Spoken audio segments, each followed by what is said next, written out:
هنسمي الله ونبدأ في الكفتة على طول. معايا بصلتين وسط و4 معالق كبار بقدونس، هنفرمهم كده من غير ما نعصرهم. بعد كده هضيف عليهم كيلو الا ربع من اللحمة المفرومة، يكون فيها نسبة من الدسم.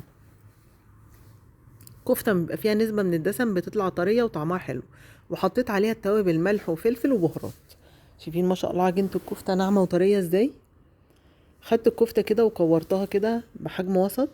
بصوا، اي حاجة بتتعمل معانا كفتة، سواء عملناها صوابع او مكورة او ايا كان شكلها او طريقة طبخها، بنفرم الكفتة وشين عشان الكفتة تبقى ناعمة معانا واحنا بناكلها. وهي بتطبخ سواء اتقلت او اتشوت او اي حاجة ما تفكش. انما اي حاجة بنعملها صواني، بشاميل، مسقعة، رقاق، الحاجات دي بتبقى اللحمة خشنة عشان نحس بطعمها كده واحنا بناكل.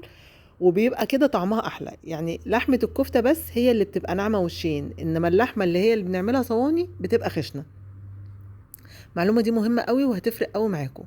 حطيت كده شوية سمنة وزيت في الطاسة وحمرت الكفتة كده كويس قوي من الناحيتين.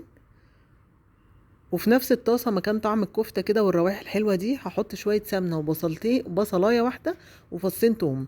هقلب كده البصلاية لحد ما تاخد لون ذهبي معايا، وبعد كده هضيف عليها معلقتين كبار صلصة وكوبايتين عصير طماطم. شايفين؟ أكلة سهلة وسريعة، وبصوا ما بتاخدش نص ساعة. تبقوا عايزين تاكلوا أكلة حلوة حرشة كده وما تقفوش في المطبخ أكتر من نص ساعة، الأكلة دي هتعجبكم قوي. غطيت سبتها خدت غلوة، وحطيت برضو نفس التوابل، ملح وفلفل وبهارات ومكعب مرقة ومعلقة سكر.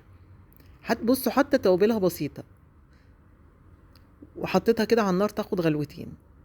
انا قدمتها مع رز حبة وحبة عشان بحب اكلها قوي مع الرز ده. ممكن برضو مع الرز بشعرية تبقى حلوة. عارفين ان كفتة داوود باشا دي اصلا كفتة تركية، وان الاكلة دي اصلها تركي؟ وعارفين حكايتها بحكي لكم حكايتها في السريع كده بسرعة. كفتة داوود باشا دي كان زمان في حاكم كده من الاتراك، دايما يحب على السفرة او في الغداء تكون كفتة داوود باشا موجودة كل يوم. وبعدين جه في مرة الطباخ عملها وحشة، فاتضايق جدا وعاقبه. وكل الناس اما تسأل الطباخ ده متعاقب ليه، كل الناس بقى تقول ايه؟ عشان عمل كفتة داوود باشا وحشة. يعني شوفوا بقى سبب التسمية ايه، عشان الطباخ عملها مرة وحشة فتسمت كده. أكلة